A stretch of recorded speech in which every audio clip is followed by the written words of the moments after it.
Hello guys, আসসালামু আলাইকুম। আজকে আমরা একটা প্রশ্ন ব্যাংক সলভ করব। প্রশ্ন শুরু করি। পণ্ডিত মশাই গণিতে পাকা, এটি কোন কারক? পণ্ডিত মশাই গণিতে পাকা, তো কিসের দ্বারা প্রশ্ন করলে যে উত্তর পাওয়া যাবে, কোথায় বা কিসের দ্বারা প্রশ্ন করলে যে আনসারটা পাওয়া যাবে, সেটা হচ্ছে যে অধিকরণ কারক। তো পণ্ডিত মশাই কিসে পাকা? গণিতে পাকা, তাহলে এটা একটা অধিকরণ কারক। বেগম রোকেয়ার জন্ম কোন জেলায়? বেগম রোকেয়ার জন্ম হচ্ছে রংপুরে।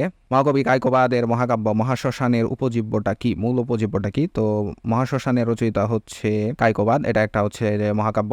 এটার মূল উপজীব্যটা হচ্ছে পানিপথের তৃতীয় যুদ্ধ। One should be careful about, যেহেতু সাবজেক্ট আছে ওয়ান, তাহলে এটা হচ্ছে যে ওয়ান্স ডিউটি। এই যে ওয়ান্স ডিউটি। কিয়োটো চুক্তির গুরুত্বপূর্ণ বিষয় কি ছিল? কিয়োটো চুক্তির গুরুত্বপূর্ণ বিষয় হচ্ছে যে বৈশ্বিক উষ্ণতা হ্রাস বা গ্লোবাল ওয়ার্মিং, সেটা নিয়ে। তো বৈশ্বিক উষ্ণতা হ্রাস। ঐতিহ্যের প্রতিশব্দ কি? ঐতিহ্যের প্রতিশব্দটা হচ্ছে বিশ্রুতি।